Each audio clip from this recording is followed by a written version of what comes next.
Welcome to episode 18 of The Endless Stream. I'm Aidan, and I'm joined as usual by Kevin and Brian. We are three animators, illustrators, filmmakers, and all-round shit talkers that each week take some of the endless stream of content delivered to us through Netflix, Amazon Prime, Disney+, Hulu, YouTube, Spotify. Wherever you get your content, we take a chunk of it and we watch it. This week we are talking about Loki, we talk about the Expanse, we talk about some of the gaming updates on the Steamdeck and some portable handheld like retro gaming stuff. If you haven't watched Loki, maybe go off and give it a watch before coming back to the podcast. It's a great episode, but we're going to talk about everything in depth, so these are very spoiler heavy conversations. If you like what you hear, please consider subscribing to the podcast and heading over to Instagram or Twitter and giving us a follow. Our handles are @TheEndlessCast. We put sketches up there, we put drawings and audio clips and engage with our listenership as much as we can over there, so it's a great way to get involved. If you have anything you'd like to suggest we watch or any questions for us, our email address is theendlesscast@gmail.com. Before we get into the episode, I would once again like to thank Cree for joining us last week. She joined us on episode 17, Glorious Purpose, where we talked about the Black Widow film. If you want to go and listen to that episode, you can find us on any podcast app, YouTube, Spotify, Apple Podcasts, wherever you get your podcasts. You will find The Endless Stream. All that being said, let's get into the episode. It is a scorcher of a day. Of course, that means it's time to close the curtains, turn out the lights, sit inside and watch some television. I've been doing that all week, so no change. It's going to be great. The big thing we're going to chat about this week, I guess, is going to be Loki. I watched the new Rick and Morty as well. Is there anything particular you guys want to talk about outside of those two topics? I think if you haven't, you should pause the podcast at this stage. Go follow us on Instagram, Twitter, the TikToks, all that stuff. Because I don't think we say it enough. Follow us. No, don't follow us individually or in real life, but support the podcast by following the page on Instagram. So eloquently put. Thank you very much, Kevin. You're welcome. Always the advocate for our endeavours. Yes. You are the heart of the podcast. Yes, I've been told this by my close friends and family. And at least one fan that says these other two idiots should shut up and just let Kevin talk. Yeah, I saw my brother was in touch with you guys. My brother sent a message on the to the Instagram page. Oh, yes, I did see that. Did you not know that was my brother? I connected the dot a few minutes later, but in relation to the conversation around the various genitals a Marvel movie may or may not show on TV or in a feature film, I got a shout out for my my penis joke. It was offensive. I'm proud of it. Offensive. I don't even remember. Episode 15. I bet we lost give it a 10 followers for every one we gained for that joke. I don't even remember it. Yeah. That's how. I mean, it's quality, not quantity, guys. If somebody can appreciate the depth of my member-based humour. Well, shout out to Benny because he listens, and we love him. Thank you, Benny. Thank you for appreciating what I do. Aiden, just so people might not know, is currently topless, playing with a knife. And if you subscribe to the $5, you always draw attention to it on Patreon. There's a video feed that only goes out to, our top supporters. It only goes out to me and Kev. But if Brian you and $5, Kevin. Get to see Aiden topless. Yeah, playing. You can pay for their trauma counselling after seeing me topless. and the highest tier, Aiden's just slightly angles the camera lower so you see the nipples. Free the nipple. You made me self-conscious about it and now This is I've what you're drawn missing, blood. people. Yeah, well, there you go. That's your own fault. Pay up. Yeah, YouTube topless can bloody see man. Aiden draw blood. I'll switch to the pen. Trailers this week. I watched the Pixar trailer. I think it's Pixar for Turning Red. Becoming a communist. It looks fun. It's a little Communist. girl who it is Communist Disney propaganda. Pixar. It's like a traditional Pixar kind of like promo thing. I don't know whether or not this scene will. You remember when they did like The Incredibles and the little promo for it was Mr. Incredible in his den trying to get into his suit now that he put on some weight and he barely gets the belt closed and it whips off and breaks a mirror or something, and they said Incredibles coming 2020, whatever. Mm-hmm. Yes, I remember. I'm glad you. Okay, no, I finished my sentence and Brian just went. I was like, okay, fine. Brian Note taken. Brian can yawn. Yeah. Why do people always take it offensive if you yawn? I never understand that. You need to yawn. Just sort of implies that my what I was saying just took all the oxygen out of the room. If I replied to what you're saying with a very kind of like and nothing more, that's then you're not listening. Yes, I'm not listening. Then I'm bored. So I don't know whether or not this scene will ever be in the movie, but it's, the kid's taking a maths test and the mother is helicopter mothering and it makes her anxious in front of the whole class, and she turns into a giant red panda and then runs away home off to her bedroom. So it looks like it's kind of got like like an Incredible Hulk kind of like pop between physical states, but it's like, if I had to guess, it's, looking at anxiousness and anxiety. I don't know. I'm trying to like foresee or predict what message Pixar is trying to get across to us this time. Like, is this the mental health one? Is this the? What do you think? I think I've seen that movie twice already now. And what was those? Yeah. It was Inside Out and Soul. I haven't watched Soul. Did you watch Soul? I really liked it. Yeah, it's very good. Soul is excellent. Tell me about Soul. It is kind of similar to Inside Out. Yeah, I wouldn't. And you know what? I think Soul is excellent, but I wouldn't necessarily like. This is, maybe I'm wrong. I don't know if we said this before. But let's just go like rude for the for the listener, for Benny. What do you think? What do you think of Soul? And then I start saying it, and he just interrupts me. I said, tell me about Soul, and let's start with, it's a Disney Pixar movie. It's available on Disney Plus. He was telling you in his own way. We know this stuff already. Benny's seen it, Aiden. Benny's seen it. So what? Well, I'm sorry, Benny. I just assume, I like to make sure everyone knows what's going on in the conversation. The only reason I've seen it is because I use Benny's Disney Plus. In Benny's house, it was Benny's account. There was no account sharing going on. Should we be paying Benny? Everything's above board. Is that what's going on here? I probably should be paying Benny. I also use his Shudder in the same house. Shutter. Shutter. Just to be clear. No, Shudder. Oh, sorry. I see what you did there, Brian. Soul is a Disney Pixar joint directed by Spike Lee. It's not directed by Spike Lee. No, it's guy accidentally dies before he gets his big shot, isn't it, or something? I can't remember. Yep.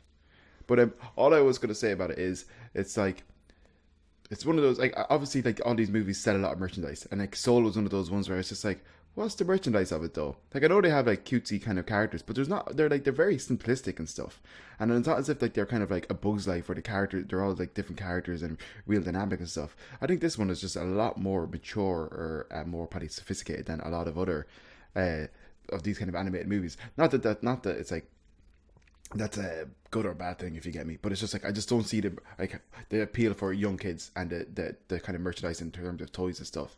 To be fair to Pixar, while there is a marketing, I'm immediately thinking of the examples where this argument goes away. I have always thought that the good thing about Pixar movies is it does seem like they put the story of the project first, and they put together a solid story, whether or not you feel it's repetitive or you've seen it before. Like they look at drawing humor from the context of the story, and they make sure that the arc of all of this stuff is really solid, and then they kind of go, how can we get toys out of this, and in some cases that's weird. Yikes. Kev is just showing a picture of some toys from the show, from the movie. From the movie Soul. Yeah, so like when I say that, I mean, it might be a little harder to get a toy out of Inside Out. You've got the 4 little emotional characters, but at the same time they made cars, and that the reason there's so many cars in the Cars property is, when you think about it, one of the very first toys children are ever given is a little toy car, and if you can corner the market on where those cars should come from, you're going to make a goddamn fortune in your merchandising. So there are toys of this character. So he dies before his big break. He's a musician. Mm-hmm. And so, end of movie? No, then it's him kind of trying to get back to his life and stuff. To be honest, I watched it like at Christmas time, so I can't really remember all the details of it. But saying that, it is very, very good. I remember loving it. I have seen probably 2 other movies with a very similar. I mean, I think Heaven Can Wait. What's the movie with Mick Dundee where he's an angel, almost an angel, or Stairway to Heaven? Almost an Angel, I think, is the Australian name of it, and then it's. There was a Disney movie on like the Disney Channel where like a hockey player, I think he might have been one of the like one of the Lawrence brothers. He's a hockey player that dies. Those films they say are kind of just about that part, though. Soul is then about the actual afterlife, and then how souls are actually assigned to like a vessel, essentially, on Earth, and that you're kind of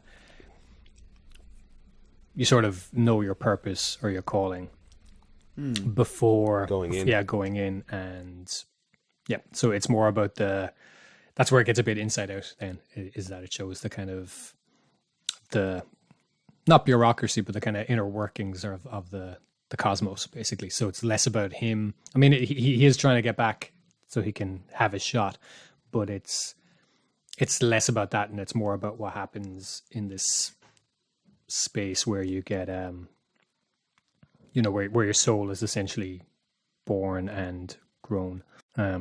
So yeah, it's less like those other films where somebody dies and is kind of ghosting around the place on Earth. It's much less focused on that aspect of it. Have you favorite and Kev, can you just like make sure you're close to the mic again? Last week was kind of perfect. Oh yeah, I did it already.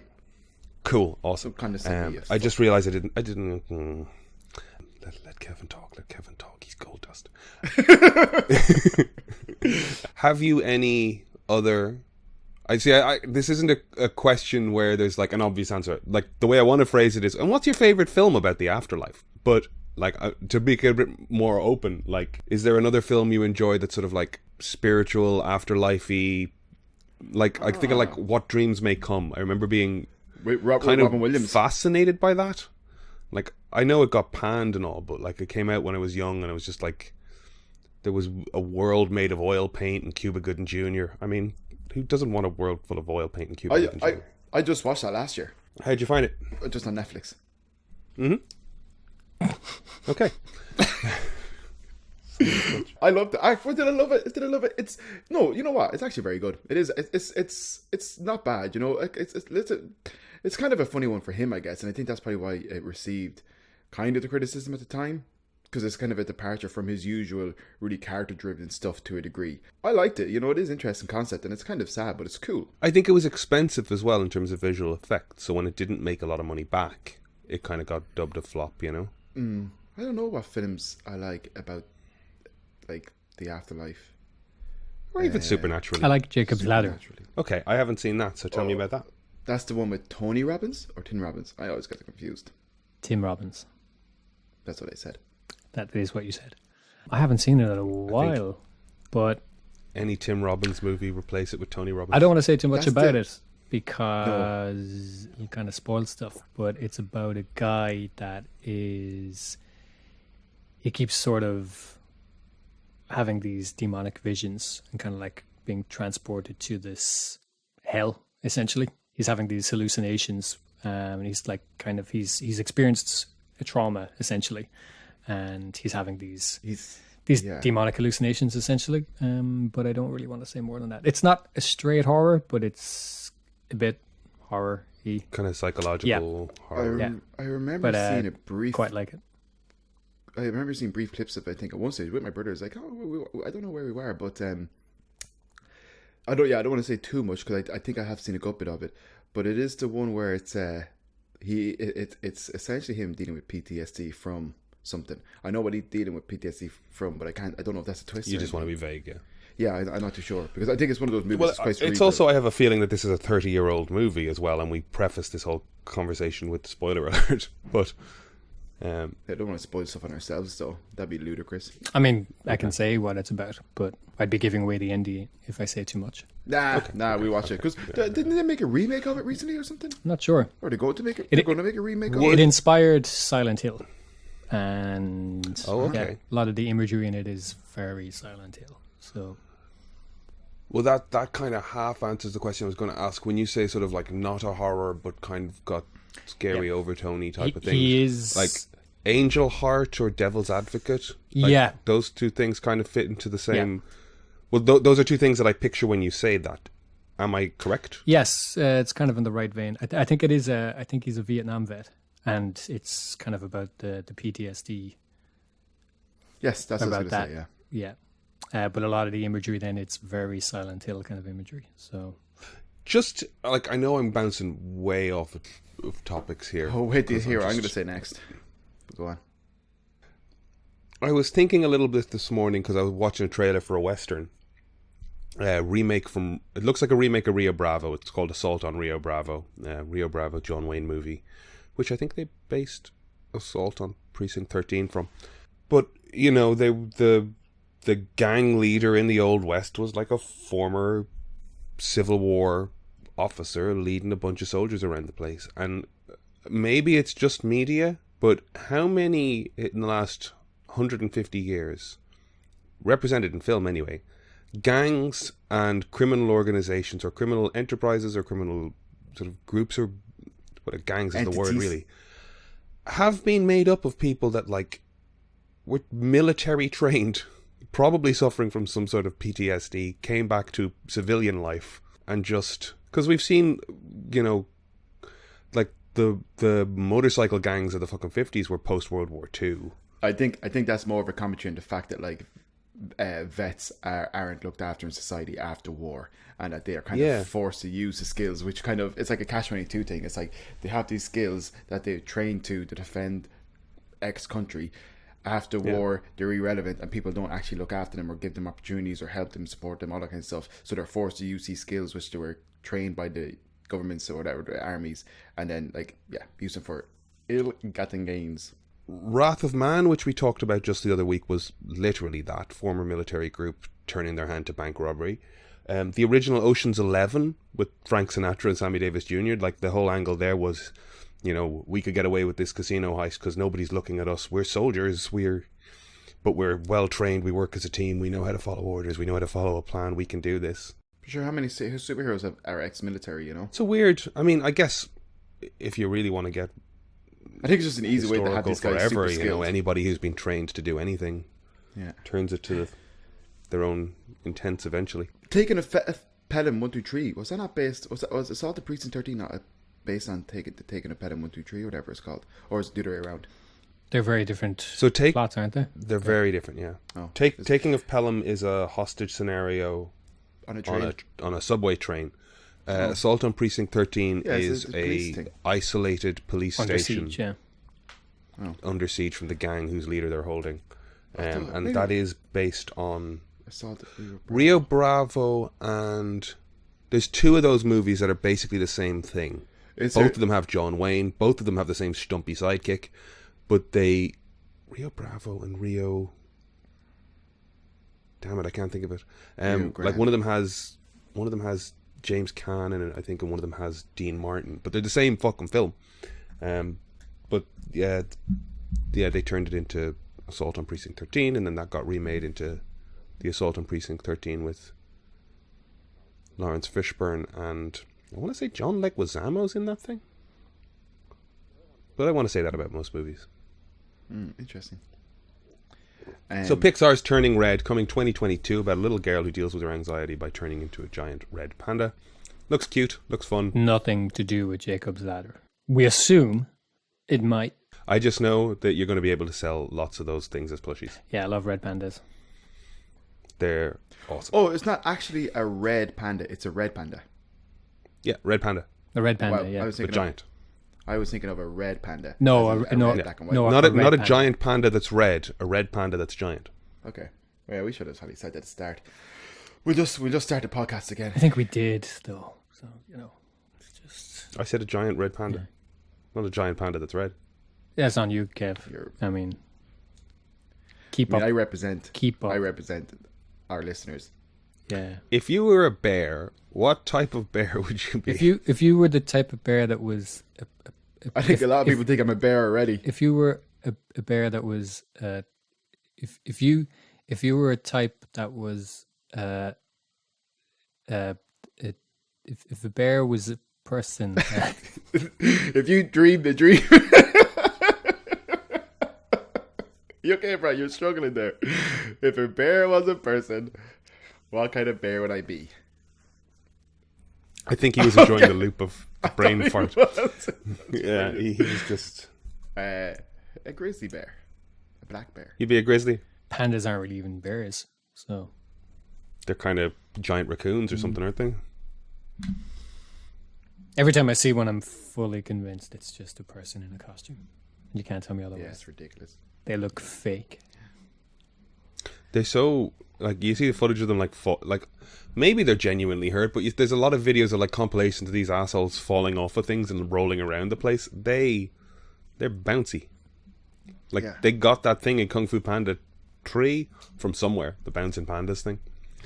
Yeah, I remember those movies. First one's great. Other two, people like them. I don't know why. The first one is basically Kung Fu Hustle, so of course I like it. God, I love Kung Fu Hustle. Didn't like Kung Fu Hustle. You don't like Kung Fu Hustling? I saw it and was just sort of like, I don't get it. Oh, wow. Yeah, it's brilliant. I didn't find it funny and I didn't find Kung Fu great. You're wrong on both counts. I know. Whoa. Give it a rewatch, pal. The choreography Maybe is you're actually having a great. bad day. Might need it. I think I was in like a martial art realist phase at that point, watching movies like Ong Bak and stuff. Even that's pretty What you need to do, Aiden, is draw the curtains. I was gonna say pour yourself a glass of whiskey, but knowing you'll just have the bottle. Get your favorite little knife, sit there shirtless, and watch it. You're gonna love it. Put yourself in a good place. Make yourself as comfortable as possible. That's your self-care prescription for the day. Yeah, empty room, no lights, a knife and a bottle, and whatever streaming service you can watch it on. Sounds like a good time, guys.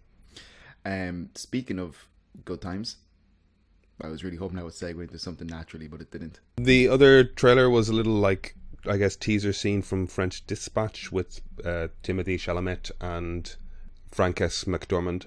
Fun little scene, I guess. Very, very Wes Anderson-y. There's no way to mispronounce Wes Anderson-y. I guess I could go Wes. Wes Anderson. Wes Anderson. Wes Anderson. I liked the trailer for this movie. Like, he's really sort of leaning into this sort of like European 4:3 ratio like thing since the Grand Budapest Hotel. This thing was probably supposed to be out last year, if I remember, and pandemia happened. The Panda Bear happened. I think my girlfriend's father watched the Grand Budapest Hotel with no audio, thinking it was a silent movie. Huh. How did that work for him? I don't know. I mean, I guess there are title cards and stuff. I did see a video of somebody's father watching the Euros, and it turns out it was like a fucking FIFA video. Oh, Jesus. The video game. Yeah. Sorry, apologies. I forget that FIFA is anything other than a video game because I don't care for football. Is FIFA... Oh, yeah, sorry. FIFA is something else. It's the organization, yeah. But the video game is based on the organization. This is an nerd podcast, so why would we know? We're talking about football. Yeah. I'm bringing in a different audience. Oh, yeah, actually, that should be the title of this thing. We're talking about football. Widen the demographic. French Dispatch looks fun. I think there's a couple of Wes Anderson movies I haven't seen. The one with the brothers on a train. I was going to say, on the subject of toys, actually, right? And soul. And, like, basically, that's the toy of a man in a suit, right? Sure. Not a great action figure. All toys are of men in suits when you think about it. That's all Iron Man is. Well, no, an actual suit, though. When I was growing up, we had, for some reason, not one, but maybe two toys, action figures of Evil Eye Benedict from the Last Action Hero, which is just an old man in a suit. It's basically a ginger. Is that Charles Dance? The man from Game of Thrones. Yeah.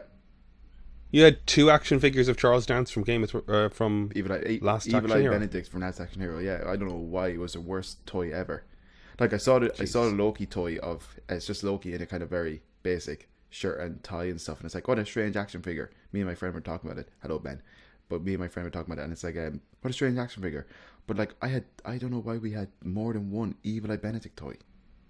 It's funny, the toys, like, I mean, I guess I can to a degree understand why that movie didn't do great anyway, and the action figure sales, like, the reason you had more than one is your mother wanted to buy you some action figures and those two were on sale. You know what I mean? Oh, so 100%. you each get one. It was in a pound shop. Yeah, I'm sure like one of us wanted one. But I'm just thinking about, like, I would go into Smith's it was Smith's, and you'd see like the Disney Infinity toys, like the Marvel ones that went with the game, and 50 fucking Iron Fists sitting there for €1 a pop, and I'm like, this is a great looking little figure, but nobody knows who Iron Fist is, and nobody likes him. Shang-Chi really feels like an effort to just wipe Iron Fist under the rug. which I'm okay with. Yeah, me too. Oh, I watched Black Widow again, actually. I watched Black Widow again. Much, well, not even much better. It's like, I just really enjoyed it again. Second time round, excellent movie. I loved it.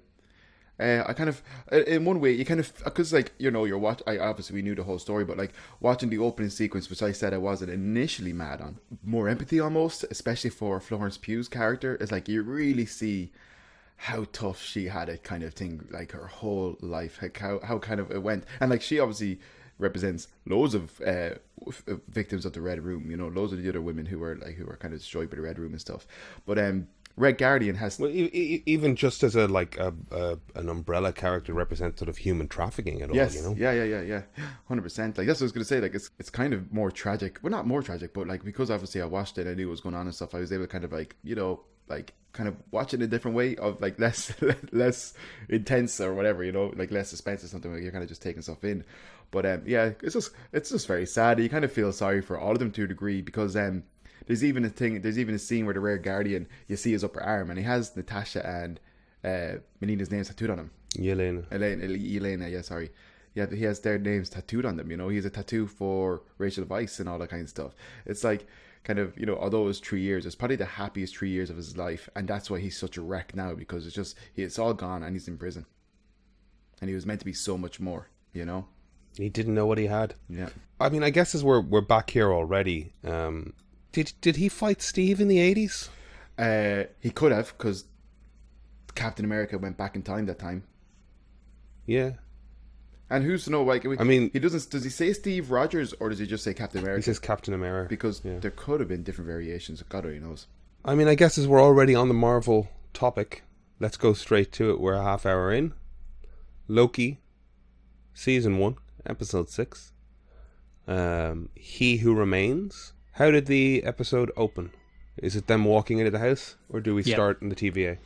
Well, it starts with the audio cues from all the other lines, and then as it pulls back through the logo, it pulls back through the universe, multiple universes. That's not going to be that was literally just for this episode, right? Mm-hmm. Yeah. Was that some indication that we were leaving the universe that we know and moving to a separate universe? I think it's kind of acknowledging that there's our universe and their universe and multiple other universes, because it cuts from audio clips from the films to clips from people in our world who haven't been kind of expressly mentioned in the MCU. So it's kind of it pulls through one reality, through another reality, through into the Citadel. And that's where it starts. Well, I guess I'd like to ask, so overall, what did you think of this whole season? Like, as in, like, thumbs up, Brian, or thumbs down? Thumbs up, definitely. Thumbs up. 8 out of 10. 1 thumb. 1 thumb out of 10 thumbs. That's a low score. Brian, you watched? I watched most of the season last night, actually. Oh, couldn't did sleep. you? Oh, so all yeah, right. yeah. Episode 3 is just so weak, but so easily fixed. I think it's just odd that If you're rolling straight into episode 4, does it work better? Like, just as like a part in the middle of a larger thing? Was episode 3 the Doctor Who one? Yeah. There's just so many things in it that coming after the episode it comes after don't make sense. And then just, like I said, the inconsistency with like their powers, and then the fact that just so much of the apocalyptic imagery is just rocks whizzing by. Like really, really, like I've been in rain showers that were more apocalyptic than that. Like the whole, like I love that scene beforehand when they're in 2050 and it's this level 10 apocalypse, whatever they call it, and it's basically a bit of rain and lightning and stuff, and the way the music kind of comes in with the imagery is just really powerful. And that's just like one city or something, and then the next episode they're on an entire planet that is like about to be crushed by another planet, and it's just, they have Sylvie go out of her way to tell us that it is like, this is one of the worst apocalypses that ever happened. Nobody gets out alive. Then they're strolling around, like it's just it just makes no sense for it to. And like I said, so often I think there's like one piece of space debris like comes crashing through the roof. And then there's other times when it's hitting the ground and it doesn't even make a crater or anything. It just there's no tension, there's no urgency. It's just, like I said, one of my favorite moments is that scene where the sign, the sunny sign of welcome to, I can't remember where it is, and it just gets demolished. And it's so much more apocalyptic than the next episode, which is set on, like I said, an entire planet that's about to meet its end. And it takes its time to get to the kind of important character beats and story points it wants to get to. And it's the shortest episode in the run. And it's not terrible, but it's so weak compared to what comes before and after it. Broadly, it's safe to say, and for the most part, like, we like the things we talk about, but we then pick over them with a fine-tooth comb going, what could we make better? It's a weird... I love the season. I really, really love the show. But it's just, watching that episode week to week, it was kind of like, that was kind of weak. And then watching them all together last night, I was just like, God, there's so many, it's not, like I said, it's not bad. It's just there's so many choices in it that are just very confusing, given that the same person directed everything in it. I kind of wonder where it took the wrong turn. So here's a question then that, like, I feel like I already know the answer, but it's just kind of unsatisfying to me, is that by the time Owen Wilson says, and again, I'm going to go, I loved this show. I had a great goddamn time. Good job, everybody. Now we're just picking it apart like a bunch of vultures. By the time we meet Loki with the TVA and Mobius is trying to help him, recruit him to help him take down this variant that they've had, cannot possibly catch her. She's killed multiple teams of Minutemen. She's stealing time reset bombs. She has a big plan and a big agenda. And by the end of episode 2, she succeeds and sets those things off. Yep. And the repercussions of that plan and scheme are... It was just all a distraction to steer the TVA a bit. Yeah, which, like, I don't even mind that.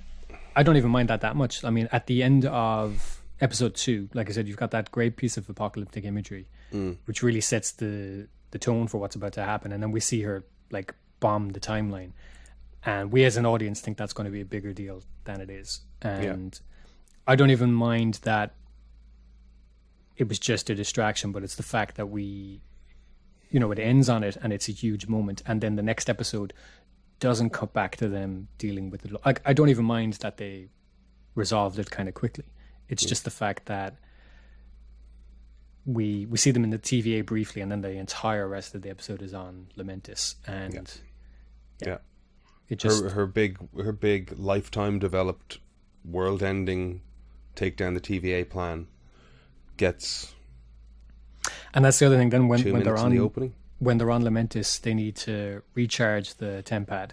So they say, "Oh, we'll get the energy from the ship," but they miss the train, and then they say, "Oh, we don't even need to charge it. Let's actually just fly the thing off." So, like, they've got two plans for escape essentially, and neither of them play out by the end of the episode. And we know they're going to get off anyway because there's 3 episodes left. So like there's no dramatic urgency in them surviving, because we know they're going to. And the 2 plans they have for escape both fail, but not in a kind of a tense or suspenseful way, in more of a, well, that was a waste of 30 minutes kind of way. Yeah. It's a sort of like the things that are at stake are so much larger than what's going on in Lamentis. Yep. That it's kind of hard to give a shit about the there and back again narrative of trying to get to a spaceport. Especially that there was so much wasted imagery as well, kind of from that trailer. Like Lamentis looks, I really like the color palette, I like the imagery, and then it kind of amounts to not a whole lot in the episode. It would almost be better to split episode 3 between the end of episode 2 and the start of episode 4, Yeah. But yeah, if the end of episode, say that you can do whatever you want in streaming, it was a 40-minute episode, say they make it an hour long or even a 50-minute episode. Loki follows her through the portal, we have the fight in the TVA, and it ends up dumping them on Lamentus, where they have to run out of the rock shower and into the cabin, and then they start to talk. End of episode. Yeah. We open with them there, and they can't get off the place in the first 10-15 minutes. Mobius finds them, and we move on. Yeah. Because, like, I don't know, did I need to know about the old woman in the shed's relationship with her husband? Not really. I think it says something about the character, or the characters. Sure. But yeah, a whole episode there, like you said. I think ending episode, just splitting it essentially between what comes before and after, rather than having it all, because the episode itself was only about 30 minutes long as well. When you take away the recap at the start and the 7 minutes of credits, it's 30-minute episode, and it's like, yeah, it just doesn't work as well. But episode 6 was great. When I watch something on Netflix, the episode ends and it jumps itself to the next episode or whatever. Mm-hmm. I feel like there is an equivalent huge amount of fucking credits and regional notes that have to happen at the end of that thing, but I never see them. You know? I think that's there, but somehow on Disney Plus, I'm seeing these things, and it makes it feel like week to week. Is that just it? And also, Yeah. we're looking for the after credit scenes, right? Yeah. It's got a weird psychological effect where I feel like a third of my episode is given over to credits, you know? Or It is, Kind though, of yeah. is, yeah. To be Quite fair, a- yeah. But like, especially don't with show me a 45-minute timeline. especially with WandaVision, like, had much shorter episodes, and It was still 40 minutes. A significant bit of it was credits, and Yeah. Well, I know myself, kind of like having watched the last 2 Loki episodes kind of before work or whatever. I kind of be like, okay, I have this amount of time, but like 10 minutes of that is probably like credits and intro stuff. So it's like, okay, I can fit it in. You know, that kind of way. It's just like, but it's just like I wouldn't normally do that with a show. I just be like, okay, I'm just gonna put it on and whatever. So, episode 6. The door of the elevator opens, and of course, Kevin was right. It was Loki who was blue, because blue frost giants are the same as Kang. Kang is Loki, Loki is Kang.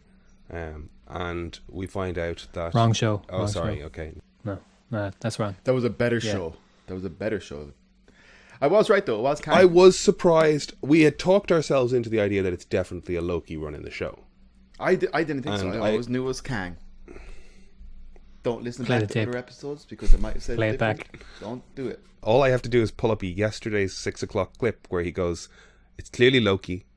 Loki's blue. Kang is blue. Loki's the I person only that said was that in because charge. Yi thought it was Loki, and I didn't want to sound stupid, but obviously I thought it was. I knew it was going to be Kang. But that's not Kang the Conqueror necessarily. He didn't know that.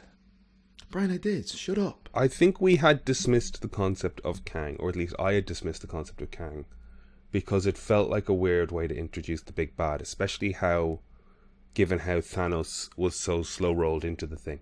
But that was at the same time Kang and not Kang, and presented so much possibility for what that character is and how devastating he could be, while being the friendliest version of this character. I didn't expect to see him. I didn't expect to see him like that. I expected a blue get-up. I thought his costume looked great. I loved his pose when the elevator opens and he's just sitting there. And I don't know how intentional it was to sow that kind of bit of doubt in our minds, where like, is it Loki? Why are they dropping so many Kang Easter eggs if it's just going to be Loki? I mean, they've got Ravonna in there, so I mean, it's got to be Kang. But then why would it be Kang? It shows Loki is going to be Loki. Did they do all that intentionally? I don't know. But I watched the episode at like 10 to 8 on Wednesday morning.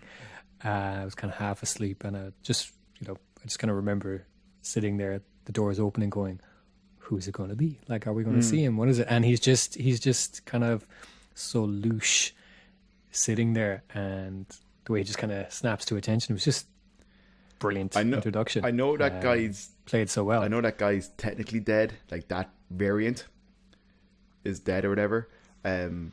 So the Kang that we see in Ant-Man 2023 could be a very different Kang, or in the season 2. But that's the amazing thing about it. He got to play this sort of, as you say, louche, this relaxed, this flippant, this kind of almost trickster deity type as well. And yeah, the Kang that we see the next time could be the most stoic, yeah. militaristic, scary motherfucker. You know, I am not he who remains. I am the conqueror. He gave me kind of very Troy Barnes, Darius from Atlanta energy. He was like a cross between Donald Glover, like Keith Stanfield, kind of not so much them, but characters they play type of energy. He was just very childish, but then very aloof and menace. They know something philosophical. that makes them like ominous. Brilliant. Ominous. He was so good. That's the word. I'm not concerned because I know more than you. It'll be fine.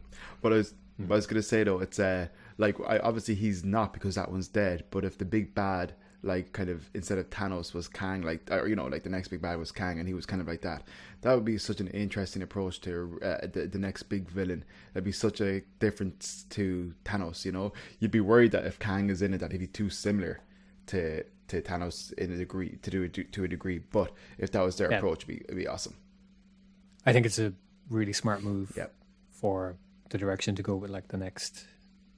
I hope he's around for a while. I hope it does lead to a kind of an Avengers level. I know they've said that they won't. That the next kind of Avengers thing won't be an Infinity Saga type thing. It won't be constructed in the same way. But I hope he gets some big moments. We can see a half dozen versions of Kang at this point. We can see Kang and Ant-Man, Kang and Moon Knight, Kang and Shang-Chi. We can see different versions of him leading to the Council of Kangs, which I fucking found out is a thing this week. You know, like who's to say that is it? I can't pronounce the name. I want to say it's not Revita, but Ravonna? yes, Ravonna Renslayer. Sometimes the alliteration went too far, guys. Who's to say she's not Kang? Me. Brian says it. Okay, I said she's not. I'm just saying it. Variants could be anything. No, I get what you're saying. She could be absolutely. Yeah. Like, but I might not even know it. But Kang was probably just like kind of soft on her or something like that, or wanted to, maybe he at the start he was trying to protect himself, his different variants. But like it opens as well, and I don't know where it would happen. Armor Wars, I know, is a thing coming up, but like Kang becomes an Iron Man type. He becomes Iron Lad. He fills that role in the Young Avengers. Yeah. Like Nathaniel Richards, the younger version of Kang before he grows into his role. Also, what I had forgotten, if I ever knew it, was that blue face that we're used to seeing in the comic books is a helmet.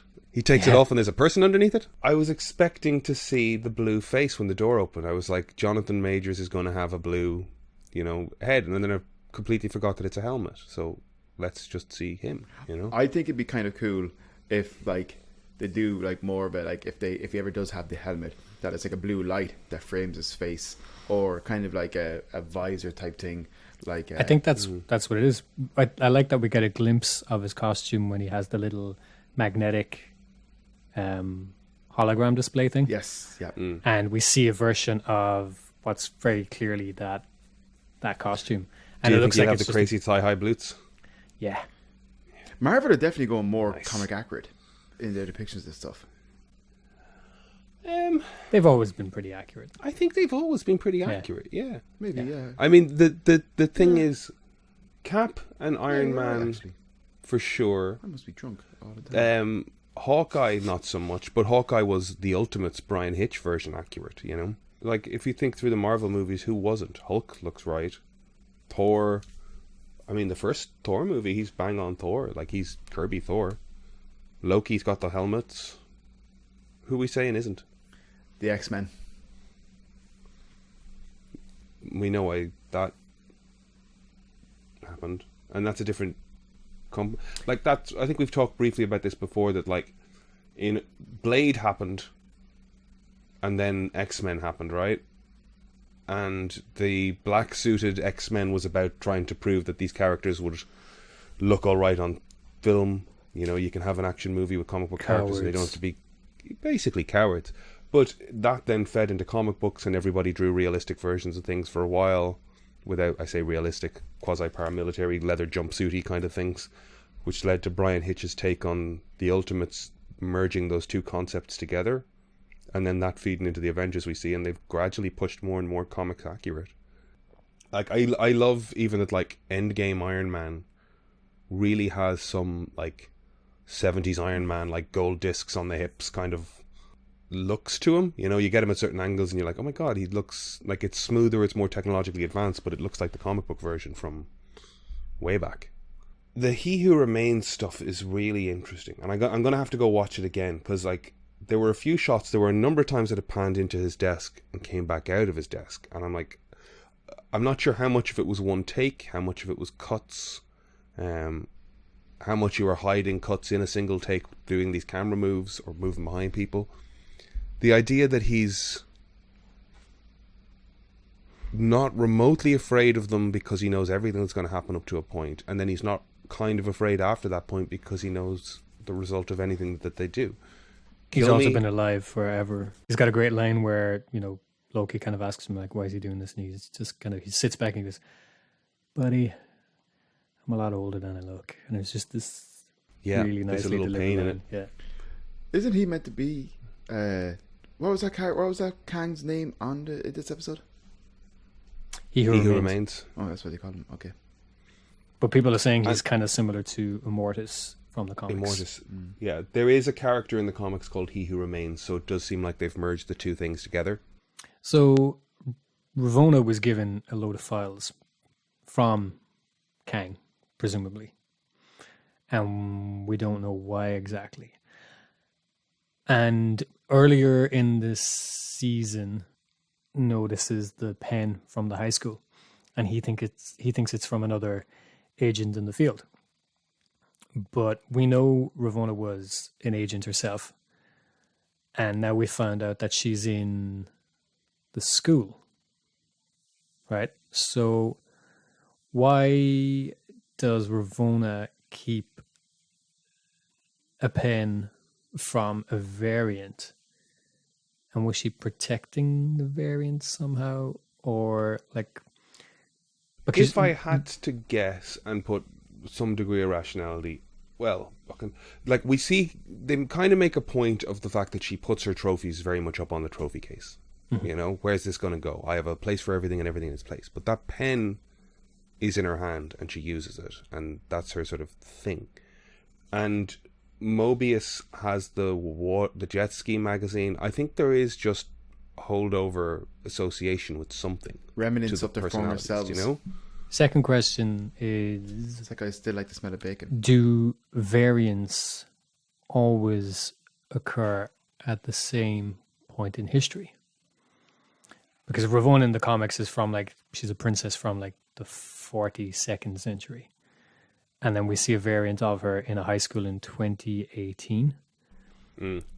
But which is the high school that Peter Parker goes to. I don't think it is. Well, it's got the same mascot for the football team on the walls. I don't think it's Go the same Tigers school. Or something. Could be wrong. But somebody pointed out the... Okay. Yeah. But we see her in 2018, which is when the snap happened. But in the comics, she's from, like, the 42nd century and she's Kang's lover. And then He Who Remains sends her a bunch of files with information. Nice. So... Wow, okay, so she is important to Kang. Can she occur at different points in time? Is there a version of her from the 42nd century that he knows but died? And he's trying to save them all. Not that he's trying to save them all, but Brian, you're right. He's trying to save them all. Is one of her variants, like, did he find another version of her from the future and place her in the past? Or can a variant occur? I mean, if it's an infinite universe, your variant doesn't always have to occur at the same point in space and time. There could be like Gary Oldman's Dracula looking for Winona Ryder. Yes. So anyway, kind of like, I assume if it's infinite, then a version of you can exist in prehistoric times, but can also exist in the future. Right? Yes. That possibility is there. So did he... The roll of the cosmic dice that results in you can happen at any point in history. Mm-hmm. Okay. So did he give her that information because he knew a version of her, or did he know her? Or... And she didn't seem to know him. You know, she wasn't aware of who was in control. But that's part of what confuses me about this character. And that's what I'm saying as well. Then, like, if her kind of, like you said, the token from something that they remember, like if Owen Wilson remembers jet skis, it's probably because a version of him had a jet ski. But if she remembers the pen from the high school, but then that version of her is already still in the high school, do you get me? Mm-hmm. If that pen is a keepsake from a previous life that she had a memory wiped of, then why is there a version of her still in the school at all? So this is where this stuff gets so fucking confusing. Like, for me, the argument would be that, like, of course there's a version of her still in the school. There's the version of her in the school that got reset. Mm-hmm. She got taken away because she's the version that had coffee one day instead of tea. And they just reset her and the school version just keeps going. Mm-hmm. No, because she became a agent. Sure, but the variant copy of her became an agent that went off on that other timeline. Once they reset it, she goes off here, but they reset back to here, so this original one keeps moving. In the same way that, like, once they reset the timeline, Loki never grabbed the Tesseract in Avengers, he went to Asgard jail. But this other copy of Loki went off to the TVA. Mm-hmm. This is why this fucking franchise is going to get confusing as hell for the general public at this point. And why I'm worried about this sort of stuff. We're nerds and we're picking it apart and we're still coming up with different ways of figuring it out, you know? I kind of mean it more in relation to the version of her that then goes off searching with the information she's been provided. Sure. Yeah, she's going to go rogue. Oh no, but there's still the version in the school that's going to live her life out in the timeline. No, but that's what I'm saying is then if she's a version of the one from the school from 2018. Sure. Then what is Kang's relationship attachment to her? Like, why that version of her? Why not a version closer to the variant that he knows? Mm. How would he know a person from 2018? Like you said, the one that we see in the school continues on as intended. The one that gets reset actually becomes an agent of the TVA. Except the thing is, she knew that they're all variants anyway. So we don't know how she found that stuff out. But did Kang have an affection for the 2018 version or for the version that goes on to become a judge? And then why? Maybe what is it's like it's like cereal. You have your first bowl of cereal, you love it, and then you get your second bowl of cereal straight away. And it's not as good. It's fine.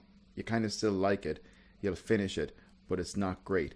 Maybe he loved one of her variants first. She died, and this is the second bowl of cereal. It's not as good. It's fine, but like he'll see it through. You know. I love the second bowl of cereal. You speak as a man who hasn't taken part in the Cocoa Pops challenge. What's the Cocoa Pops challenge? What's the Cocoa Pops challenge? I've told you about the Cocoa Pops challenge, invented by our good friend Peter Fitton.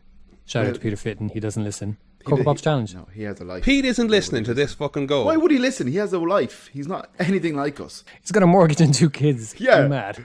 Yeah, he is like real responsibilities, jobs, real job. Cocoa Pops challenge. Go on. 5 bowls of Cocoa Pops. In one sitting. What size of bowl are we talking about? Because I have like a big bowl. Full bowl. Proper bowl. Well, I have a large, so the box not a portion fucking is like salad 125 bowl, grams. Yeah, breakfast. But I'd eat a salad bowl, so that's 5. Is that okay? No, you wouldn't want to eat them. You wouldn't want to put 5 grams? bowls in one bowl because it would just go soft. At least 150 to 200 grams, at least, per bowl. At least. I would minimum. Okay. So I would reckon the bowl of cereal I have in the morning is about 250 to 300 grams. Yeah, that's regulation size. And then to have 5 bowls in a row. Why? Can you do it? That's the challenge. To see if you can do it. I like Cocoa Pops. This is kind of like the Barkley Marathons. Is that, you've only actually begun it when you've had the 5, and then it's to try beat the 5. Can you do it? Oh, no. Try it. What do you mean, have a 6th? Well, no. Or just keep it down? Like I said, it's like the Barkley Marathon where you haven't even begun competing unless you've done 3 laps. So you haven't even really done the challenge if you haven't had 5 bowls. So most people don't even get to the 5. But then if you do get to the 5, can you have a 6th? If anybody is listening, they do it. If anybody's listening, your challenge, your mission this morning, or whenever you're listening, is to go buy a 1 kilo box of Cocoa Pops. Try have 5 bowls. That's it, isn't it? It's 200 gram, 200 gram servings. Yeah. Can you Kilo do it? box. Do it. Cocoa Pops challenge. It's a lot of milk. Yeah, it's a lot of milk.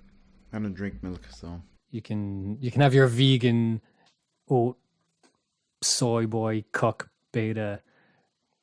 Can you consume the believe Cocoa any of that Pops stuff. but leave milk, like filter, and then add more Cocoa Pops to that milk? Or do you need a new bowl of milk each time? We're getting into the reeds here now. You know, like you can leave a bit of milk Because but what I would do is, I think you gotta consume the milk.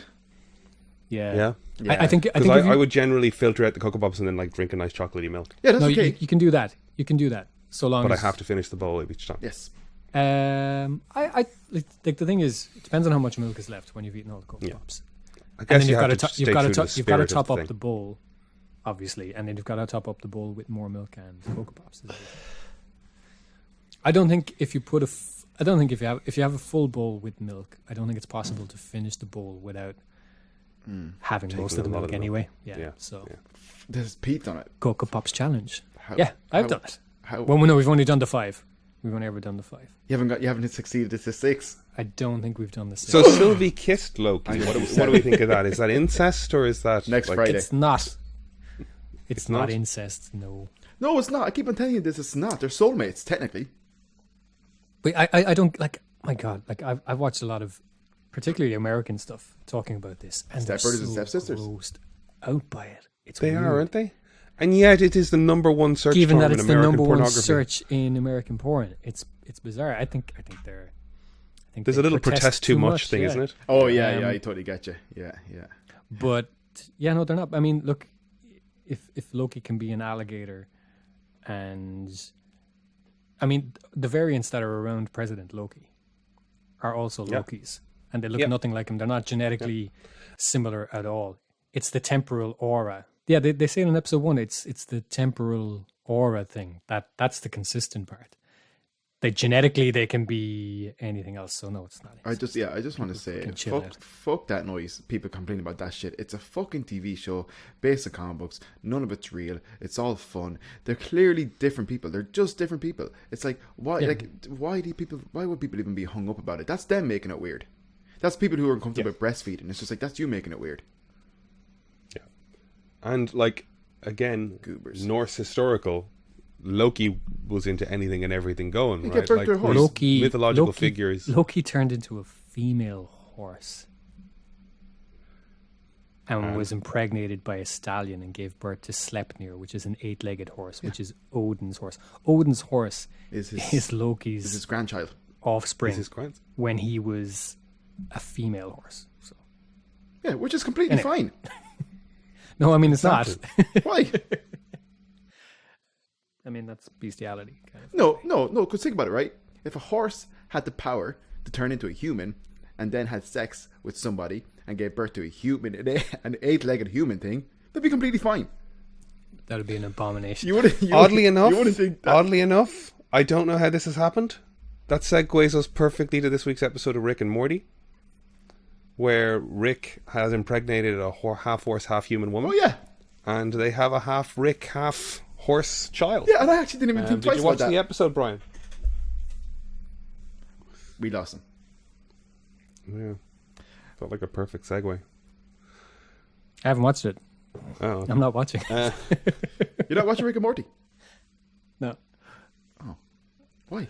Okay, well let's stay then on Loki for a minute then, okay? Oh no! All I'm 'Cause going to we say, got- all I'm going to say about the whole horse thing, right, is like kind of like if a horse, like we watch movies where like half fish people like get married to non half fish people and then live happily ever after. What movie? Little Mermaid. Oh.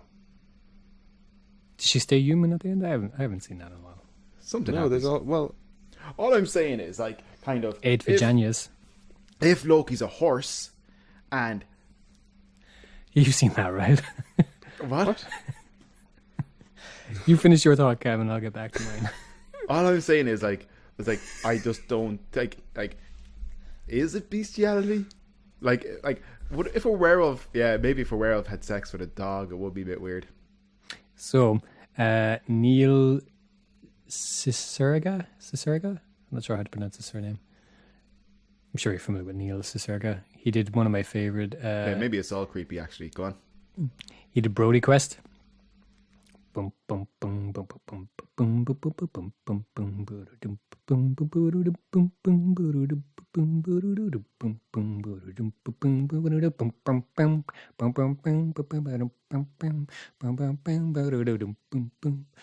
Brody Quest.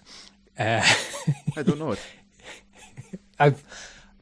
I've shown you She both. could hear staring. I've shown you both Brody Quest. Brody And Quest. you clearly didn't like it.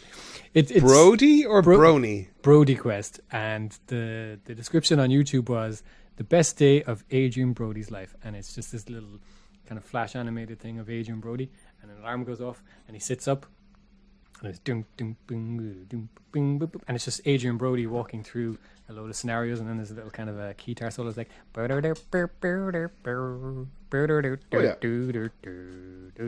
it recently got used by, I don't know, it's a sound on TikTok now with the accommodation pizza and Taco Bell. That's where that music comes from. But anyway, yeah. So if you know the music, yeah, I have no idea what you're that talking about. that music is from Brody Quest. Go look up Brody Quest. But he also did the version of Lenny Kravitz's "I Want to Get Away," and it's just the same line over and over again. It's very funny. But he also did a kind of a retelling of The Little Mermaid, and it's this really crudely animated thing. And Ariel sees the prince on the beach, and she's like, "Oh my god, how can I not fuck him? He's so hot." And then she goes to Ursula, and she wants legs, and Ursula's like, but no voice. And then when Ursula's casting the spell, she's like, shit. It's like, is it 8 legs or 2? And she gives Ariel 8 legs. Jesus Christ. And when Eric sees her on the beach, she can't talk, obviously, so she just makes these like shrieking noises and scuttles towards him with 8 legs. And then when Eric's talking to his, I don't know who the character is, I haven't seen The Little Mermaid in a long time, but the Alfred type character, his butler basically, he's like, oh, she's so hot, but she's got 8 legs. And the Alfred guy's like smoking a pipe because, 8 legs, 7 vaginas. And and then it ends with them walking along the beach, and it just cuts in. Eric's like, Flareon is the only Pokemon that can learn Hyper Beam, and it's just, It's bananas. go watch it. It's very funny. Brilliant. Anyways, I've showing you Brody Quest. Loki, big deal if he kisses if he kisses Sylvie, because they're completely different people. Yes. Yeah. I'm gonna have to watch this episode again just because I've so watched it much so of many it times. Is not Brody Quest, Brian. This episode. Yeah, no, I've watched so it much so of many it times. is Jonathan Majors just chewing scenery. It's great. You know what? brilliant. I didn't even think he was that broad. It's all like he's big and he's large and he's enjoying it. I only say that to say like he just got so much room to shine in it. Yeah. I thought he it was did. excellent. I started watching that Lovecraft County, and I thought it was pretty good. It's been cancelled. Cancelled, is it? Yeah. Well, sure, he's on Oh, to well, it. he's over- Not he's because it's off bad. the It was market. nominated for like 18 awards or something, so it's not because it's bad. By all accounts, it's very, very good. Did you watch it, Brian? But I haven't actually, no, but I saw some people saying that the showrunner, they wanted them to sign a deal with like a couple of different people, and they signed with Apple in the end. So people were saying, "Oh, HBO cancelled it out of spite." And it's like, no, I mean they signed a deal with somebody else. So Yeah, like, fair. that's that. if they've got a deal with somebody else, and also the fact that Majors is now Kang, so I think it had more to do with the busy. cast moving on to stuff and the showrunner signing a deal with Apple instead of HBO. I'm sure the contract would have prohibited them from working on a HBO show as well at the same time. So they said, hey, you know what? But yeah, people are saying, oh, it's so spiteful and it's so sexist and all this other stuff. And it's like, I think it was just... I hate the expression that, it's just business, because it's used to justify awful stuff a lot of the time. But I think this time it was literally just, contractually they can't do this. So the show's cancelled. So I want to come back again, I guess, to Judge Renslayer, right? She's a good actress. That is not in doubt. She's an interesting character. But she's a bit one-dimensional the whole time. But this is it. She's either... I don't know where she falls. She's either the head of the TVA that is a complete, company person, buys it, is fighting for it, and is 100% invested in it. She either feels betrayed by the fact that the timekeepers aren't real. She might know that Kang's a thing or might not know that Kang's a thing. She's doing 100% in every scene and believes something. I just don't know what that is, I don't know. When Loki does something crafty, you look at him and you go, oh, he's up to something. But when she's... I don't know if she's playing... I think she the knows... TVA at a certain point, or... I think she knows a lot of it wasn't real, in the sense that it was a front, but she believes in its purpose overall, I think. But does she, there's moments in the lift with Sylvie where, where she says, oh, I don't even remember whatever the hell. I don't remember what caused your brain. That moment, the way she delivered it, or the way it was written or whatever, makes it feel like she has a personal vendetta against her, or indeed there is a an actual emotional dislike to variance, when you think of Michael Shannon in The Shape of Water, he's got this intensity behind, he hates disorder and he wants to, he thinks he's free. Is she intently driven in the... Does she feel betrayed? I don't know. I have no idea what to think about her character. Yep. And I don't know what the problem in the production is that makes that. Do you guys agree with that idea, or she's saying things, but I don't know. Yeah, I can see where it's kind of coming from. I felt it was a product of the fact that they didn't spend that much. We don't spend that much time with her. So I didn't spend too much time thinking about it then, because it was never really the focus. Because there's, I think her character becomes more important once we get to Kang, but until we get to him, we don't know enough about her. They couldn't really delve into her because the reason she's there is because of her connection to Kang. Really, I think. Right. Why put her there otherwise, other than to do the storyline where they're lovers across time? But then, what is the what is the... I don't know what answer I'm looking for. She knows more than she's telling anyone in the TVA. Is she playing Mobius? Or when they say friends across time forever, is she sincere in that? I think she believes in the purpose overall. So even though she knows there's a lot of deception and subterfuge, she believes in the purpose at the end of the day. It's the end justifying the means. And that's Is she attached to Mobius in any way? She pruned him without a second thought. I think she pruned him because she knew he wouldn't die. Potentially. But... See, that's where it gets muddy, because it's she prunes everybody thinking they will die, so she prunes this one thinking he won't die. I don't know. I guess it's not really worth dwelling too much on her in an otherwise perfect show. In an otherwise good show, that she's going to come back. There's no way she's not going to come back. It's just, I don't know. I don't think they've clearly told us what to think about her yet. Yeah. And I don't think the vagueness helps. They haven't spent that's what I'm saying. We haven't spent that much time with her, because they kind of had to keep her on the sidelines, because her story is her connection to Kang. It's about the two of them. Not that she's there just to serve his story, but that's where her story really begins. But given that they're going to, and that they have changed so much from the comics, because they are drawing do you think she's Kang's lover from the 41st century, or do you think this is a variant that he put in place as head of the TVA and has come to know over thousands of years in the TVA and has an affection for now? It's not the future version of her, and now her story is going to move forward from this. Is her story informed by the backstory that we're going to learn, or what happens in her future? Don't know. These are my questions. Wilson said that he'd happily play Loki for the rest of his life, which is a character he could easily kind of play for as long as he wanted. It's not like a Wolverine type of scenario where it is just physically grueling and demanding, you know. Tom Hiddleston could potentially play Loki, and, you know, yeah, why not? It'd be cool.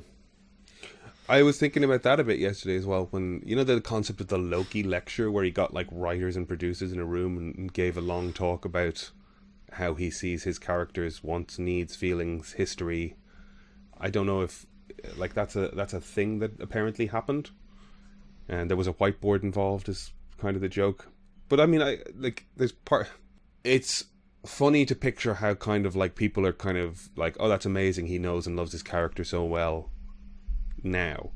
But when you think back to the guy who played the Lone Ranger in the 60s, when he kept wearing the costume and insisted he was the Lone Ranger, and people thought he was out of his goddamn mind. Well, he was. You know? Yeah. Yeah, those are very different things. They're very different things, yes. Tom Hiddleston. And it's because he has a British accent. They're very different. Yeah, but I do think there's a hair's breadth away from madness in being that involved in your character, I guess. Have we covered Loki? Yeah, more or less. I was going to say, though,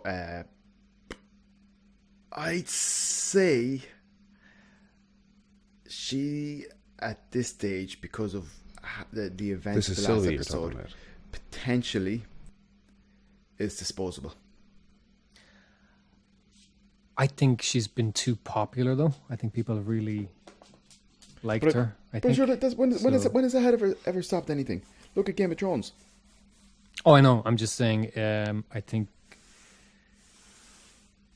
Yeah, it doesn't mean she's not. Yeah, it's just if they do, there will be a backlash. I think we'll definitely see her in season 2, whether she'll last into the question. Yeah, into the films and stuff.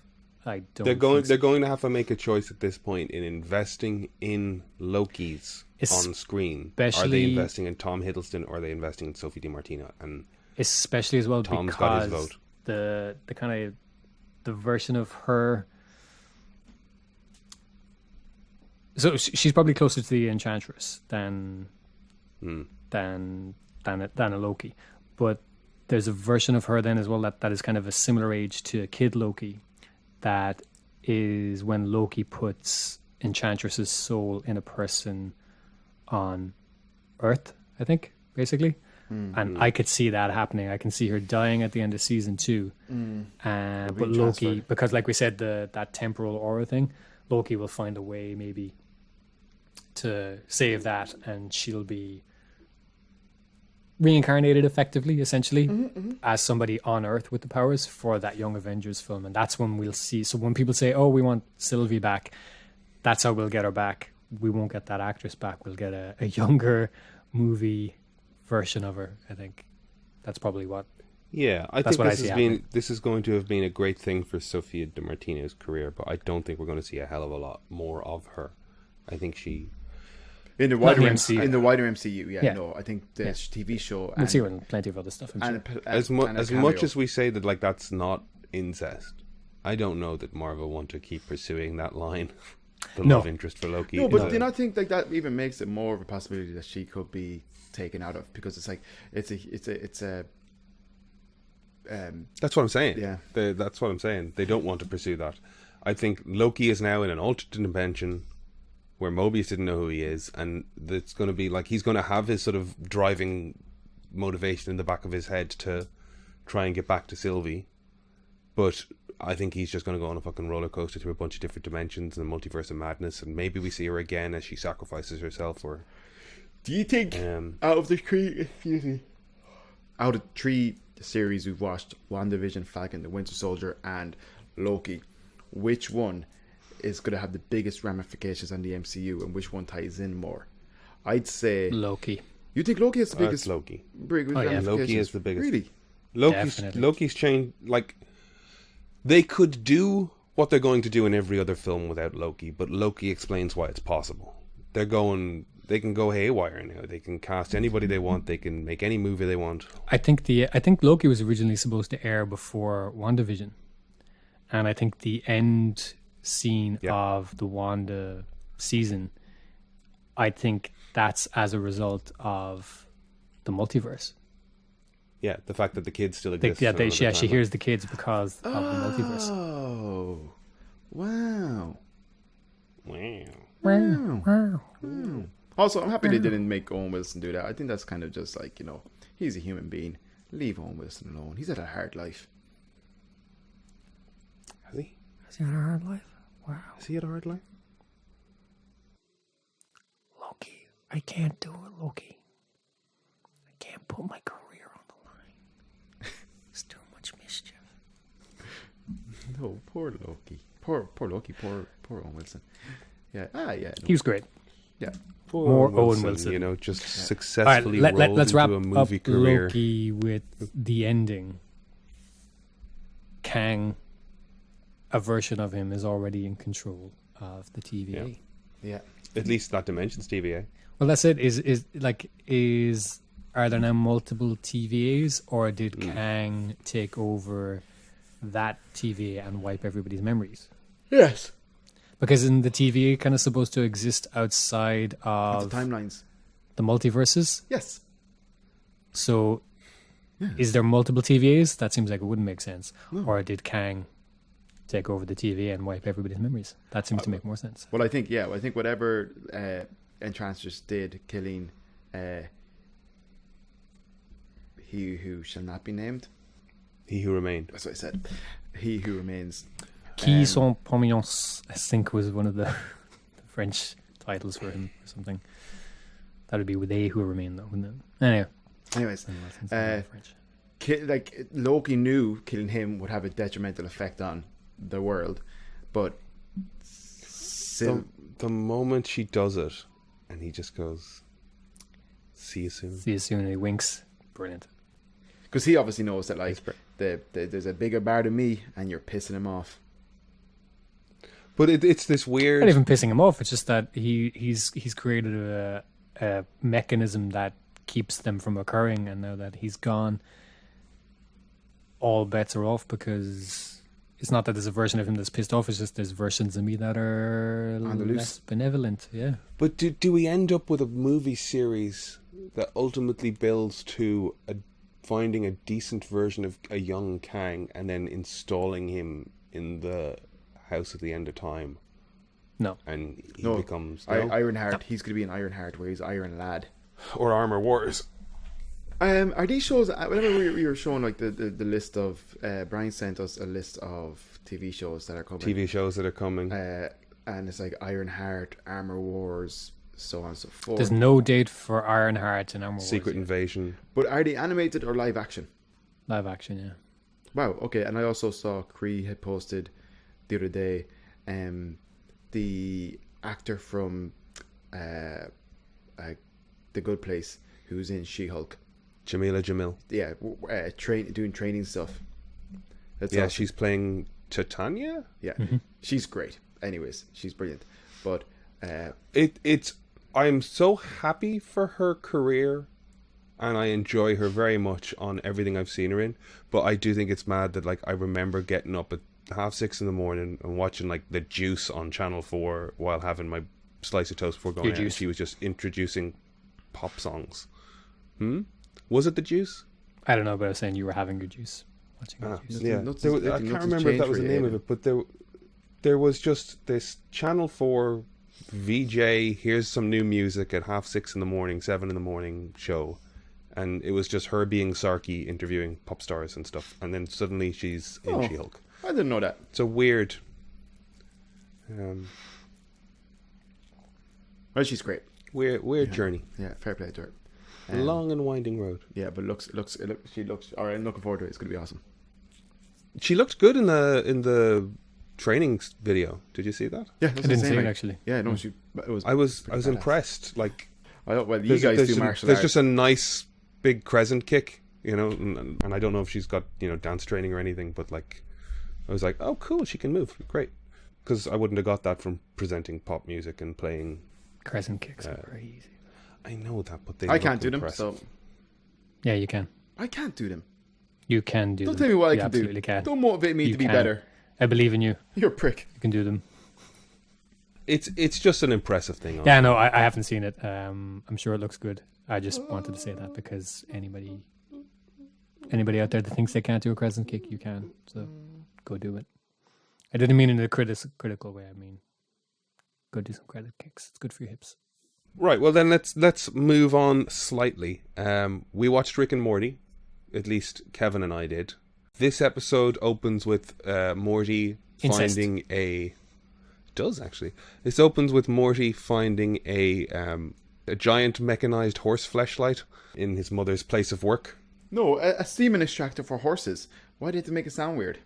Because Morty decides to use it recreationally, and then for some reason Rick is trying to use a whole bunch of horse semen to do something, and because it's got a whole bunch of Morty semen in it, it releases giant sperms that are attacking everybody across the planet. Sometimes I kind of feel like Rick and Morty tries a little bit hard sometimes.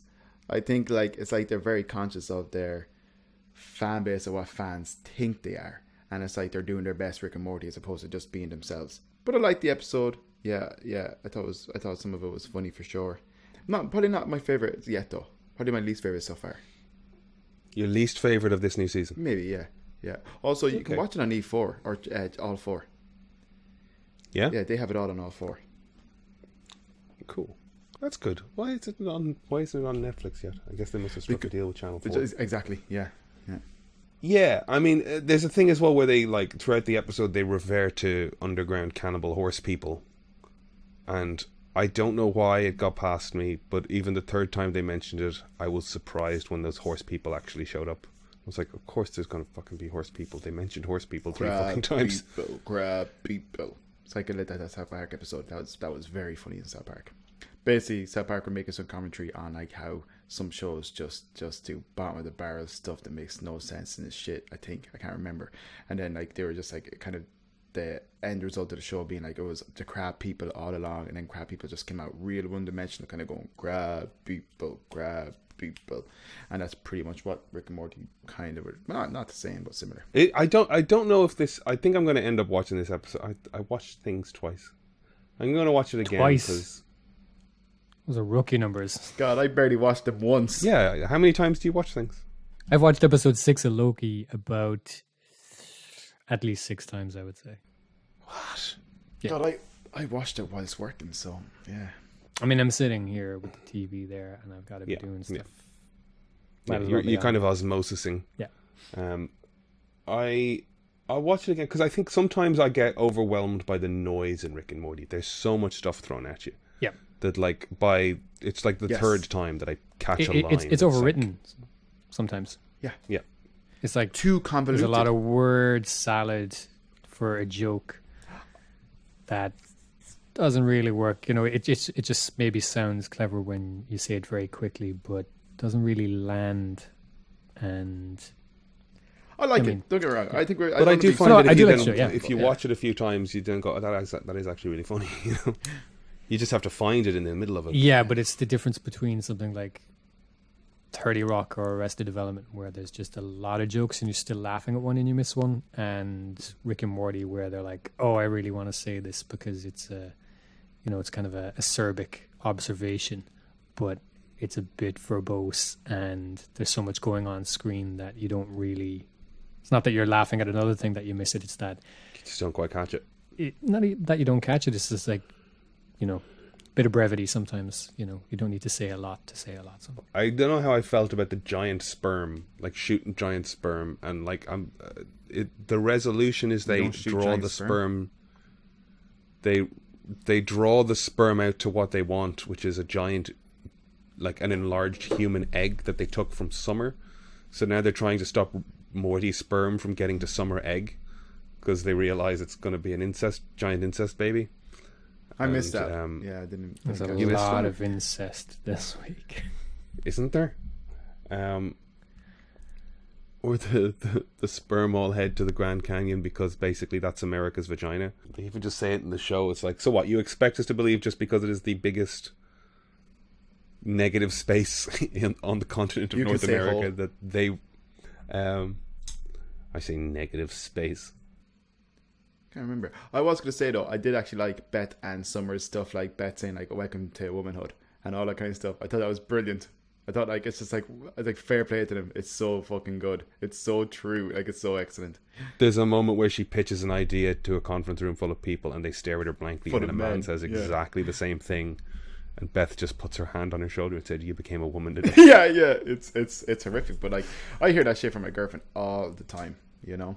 That's Rick and Morty. I think last week's episode, I think this season opened strong. I found last week's episode, the Planetina thing, I really like Rob Schraub. I love Alison Brie. I like the Planetina episode. It's somehow after the previous two, and we're in the middle ground complaint. Sometimes Rick and Morty feels overwritten. That one was so straightforward, it felt light for a Rick and Morty episode. And then this week's one was just so much that I'm like, and the concept of just giant sperm trying to hit you in the head and then horse people. I was just like, I think I was overwhelmed. Nah, the Planetina one was better. They've been, contracted for another 7 seasons, so they're at a point where they're like, let's just go fucking bonkers. Let's throw whatever the anybody walls. notice. Some of it will stick, some of it won't, and that's it. There's probably a thing as well of like, you can be contracted for 7 seasons and they can still get to like season 5 and go, do you know what, that's enough of that. They'll just pay, like, we've made our money, this has run its course, so let them go batshit, I guess. Mm-hmm. Because I was on, like, Funko Pops. God, I don't really care for Funko Pops.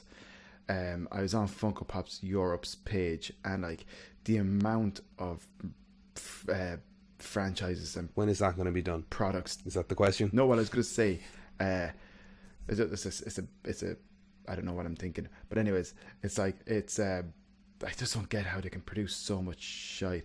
But I did see they posted on the 2nd of July, I think it was, No Way Home stuff, the black Spider-Man suit. Oh, when are we getting that trailer? And all that kind of stuff. Like, yeah, and then we saw the Hot Toy, Ben sent us the Hot Toy link, or sent it to me and I forwarded it to you guys. But I was just going to say, when are we going to see a Spider-Man trailer? Surely it's going to happen sooner than later, right?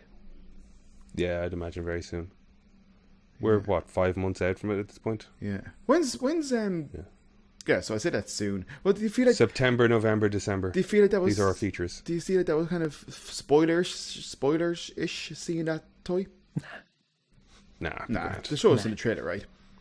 I mean, fucking Spider-Man suits galore in every fucking Spider-Man video game. A suit doesn't necessarily tell you what they're going to do with it, Yeah, true. If he's teaming up with Doctor Strange, he's going to have magic powers, so it was kind of... He teams up with Iron Man, he gets an iron suit. Teams up with Strange, he gets a magic suit. I guess the next thing I have on my list then, I reckon neither of you watched it, is Gunpowder Milkshake. Nah, bro. No. Not for you? No, I just thought it was going to be on Netflix, and then it wasn't on Netflix. Karen Gillan, Lena Headey, Carla Gugino, Michelle Yeoh, Angela Bassett, Michael Smiley popped up. I was so happy to see Michael Smiley, who people might know as Tyres from Spaced. Oh, wow. Or I guess he's in Luther as well. Anything else? Like, he's been around a long time. I was happy to see him. There's a big cast in this film. It's clearly doing John Wicky stuff. It's nicely shot. There's a nice aesthetic to the thing. I mean, I don't know if you have any intentions to watch it. Maybe no, I will. I'll check it out. Netflix. I've heard mixed things though. Yeah, I was kind of, I don't know. I want to love it. Like, I have liked Karen Gillan since Doctor Who. Lena Headey is amazing she's in Dread and Game of Thrones and 300, and it's nice to see her getting like a real actiony turn. And to be fair, Sarah Connor Chronicles. I never watched that. First season, I think I've seen more than one season, but I only really remember the first one, and it's good. It's quite good. Okay. Yeah. I think Lena's action in this, whether it's a case of, I don't know if I'll say this and cut this, but like, Lena's a bit older. Did they give more of her work to stunt crew? because the Yeah, stuff she probably. did looks like it hit harder, and I bought her stuff a lot more. Karen put up so much training stuff of her. Karen put up so much training stuff of her work. I know it was her in a lot of these things, but it like when she puts up a board to block a kick that's coming, she's putting it before the guy even throws the kick. It doesn't really feel like it took a hit. She goes to throw a punch. The range of motion on it's so short that it's like, well, that didn't do any damage. Like, it just, if you know what you're looking for, and I don't claim to be an expert, but if you know what you're looking for, it just didn't read as impactful or I've heard people say the same thing. and it just read more dancey. Michelle Yeoh I heard somebody say exactly that. destroyed things. Like, She's great. a dancer. I mean, she was. I think her background wasn't dancing, but she's done plenty of her own So much stunts martial for a arts. long Yeah, time. Yeah, yeah. but her, I think it was ballet was her initial background, which isn't surprising. Ballet dancers are strong as fuck. And when she throws, like, she's just got so much vintage in martial arts films at this point. Like, when she whipping a chain around a guy's neck and pulling him backwards, like, this fucking cool. Carla Gugino's wasted. There's some stupid decisions. This guy Ed Birch is playing the lead Russian thug, and like, I don't blame him, but you know, the concept of character for him is just slightly leaning over and hanging a matchstick out of his mouth and having hair hanging over his eyeball, and it's like that. It doesn't work. He's not intimidating. Not saying that he isn't a big He's guy no that can Crispin kill me, Glover. but yeah, it's not selling. I enjoyed this film. I did enjoy this film. I'm just a picky git, you know, and like, I want to see. Well, I'm happy enough to sometimes see a being sequel picky coming. is, you know, just liking it and knowing it can be better as well, you know? So there's a moment in this film where the three, Angela Bassett, Michelle Yeoh, and Carla Gugino, are the librarians, and they have, you know, the armory, and they have this, you know, they're the equivalent of the Continental in the John Wick universe. Yeah. And there's a moment where they're going to fend off these attackers, and Carla Gugino's being left to mind the child, because they're kind of doing a, like, there's a hard boiled where the guy looks after a baby as well, like the hitman looks after the kid. And Michelle Yeoh, there's a real sort of slow-mo, silent, close, soft focus thing where you see a close-up of Michelle Yeoh and Carla Gugino's lips say something, and then it pulls back from Gugino as she smiles, and it's like, I mean, I guess the implication is they're a couple, but they don't say it in as many words, and it's not evidenced by any behavior elsewhere in the movie, and it just feels like they want to set up the weight for, you know, their relationship and any repercussions that might happen between their relationship. I don't know, it didn't quite work for me to sell. I know what they're trying to do, is to make us care more about these characters and their motivations. But, you know, let me see their relationship earlier. You know, they've played so stoic and businesslike that, like, you didn't let me see any of just the just natural chemistry or intimacy of a couple to that point. It felt really artificial to try and make me care. And then Paul Giamatti's doing Paul Giamatti stuff. Like, I think back at that movie he's in with Frankie Muniz where he's the agent or something, Big and Fat they Liar paint or it blue. something, or- Big Fat Liar, yeah. Like, I never saw it, but yeah, it's just weird to think how far he's come. he just Giamatti's through movies. You know, when I think about that role, I think there was a period there where he kind of had a Rob Schneider Yes. parallel. He was sitting in that sort of Rob Schneider bracket, but somehow he just went a little, well, he went sideways. He went sideways. Hey. So that's my rant on Gunpowder Milkshake. Great aesthetic. I sent you a picture of like a nice split diopter shot. Yep. They're doing some spaghetti western stuff in there as well. Like, I think they're having fun, but I think they're throwing a lot of ideas at a wall at the same time, and they're not all hitting. I've seen really bad reviews of this thing, and I think that's wrong. I just think me and you being picky assholes, we can do that, but I have no doubt that everybody had a lot of fun on this set. Mm-hmm. And had a lot of fun writing it, and they made a fun thing. You know, I'm going to check it out. Did you see anything about the Steamdeck? No, I had just heard of it, and yeah. So this is me bringing it a little bit to gaming. Valve announced a handheld Steam OS Nintendo Switch. They are calling it a gaming PC that is handheld, is basically the concept. You can hook it up to HDMI and a keyboard and mouse and play it on your desktop, or you can take the thing away. It's a PC gaming Nintendo Switch. It looks cool. It's a bit big to my mind. Like, it's a bit chunky. And I think you're going to end up, the type of person that's carrying that around with them on a daily basis. Like, I don't know. It's like when you look back at like 80s mobile phones, it's like, well, you're going to need the battery pack. Why, it's so portable. I'm curious how it's going to run things. How powerful is a handheld? Like, they've shown us playing. They show it playing Portal, and they show it playing some isometric stuff. And like showing Portal as a first-person shooter isn't a fair measure in many ways. Like, I know people that like use it as a benchmark to see just how high their graphics card can get a frame rate up to, just because it is there's not a huge amount of demand on it. It's not intensive. So showing me Portal and showing me some isometric gaming stuff, it's not making me think it's all that powerful. Most of my gaming for the last year and a half has been Call of Duty Warzone. I can hear my computer chugging. Part of that's the I can hear mine chugging now at the moment. Actually, it's really annoying. But that doesn't mean that this thing isn't really powerful. The price points, there's a 300, 500ish, and a 700ish euro price point, and what you're paying for there, it's the same handheld in every iteration, but you're going either for a 64 gig, 256, or a 512 gig hard drive on the thing. I'm curious to see if you're going to have, and there is an SD for expanding memory a bit, but like the install on Warzone is like 200 gigs. Mm-hmm. Like, you're not going to be able to keep a lot of games on this thing. I don't know, like, I don't do enough gaming to go, what is the average file size of a bunch of games? Like, if I had... I think it seems better suited for, like, those kind of smaller type of gaming experiences anyway, Yeah. A lot of what you do find on the Steam store is, like, these little independent things, so it might be perfect for that sort of stuff. The thing I have been looking at recently is the Ambernick product range. I don't know if you've looked at any of those, but these are purpose built.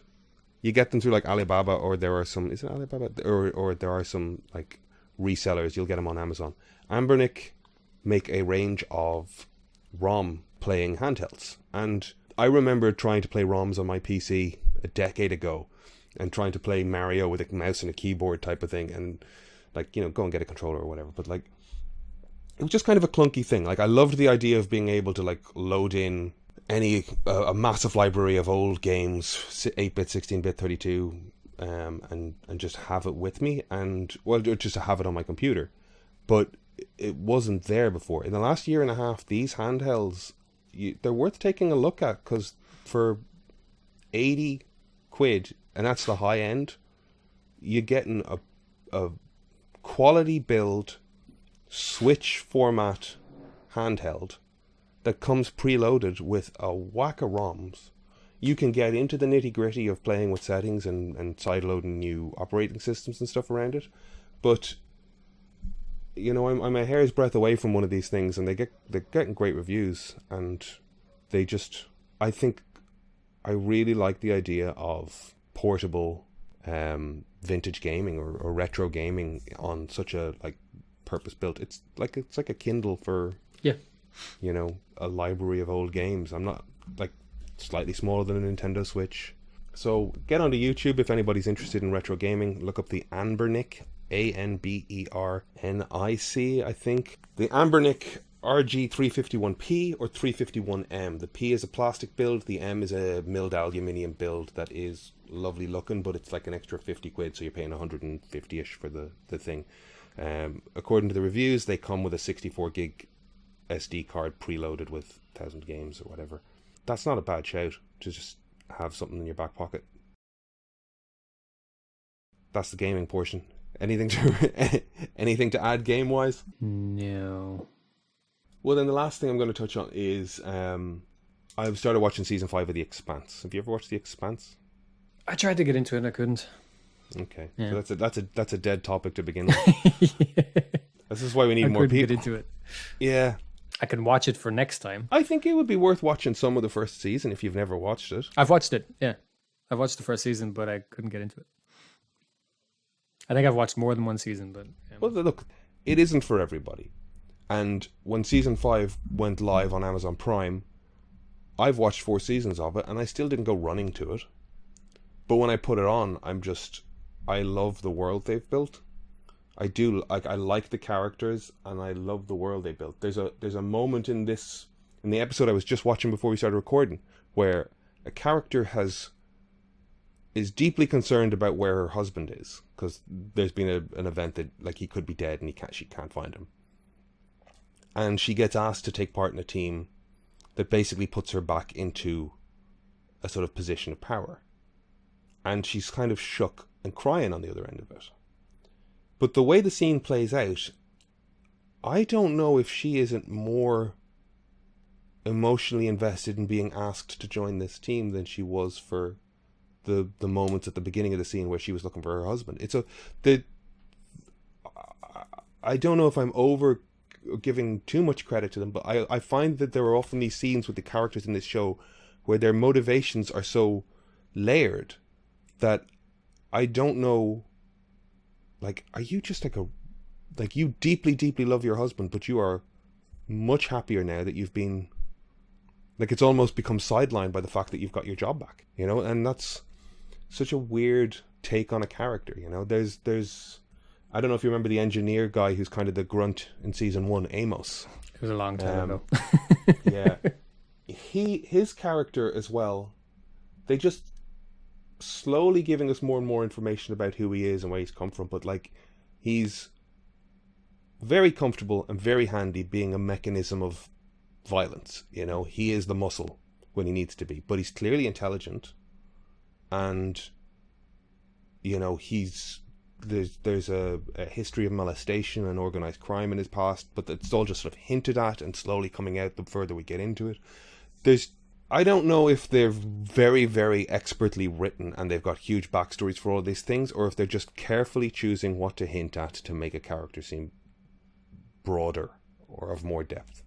Either way, my takeaway is I really like this show. I like the concept of the Earth versus Mars versus belt-based colonies, asteroid belt colonies, the effects that the like Earth versus Mars is essentially England versus the United States. It's you know, the sovereignty of a detached colony. Why are we still reporting to you?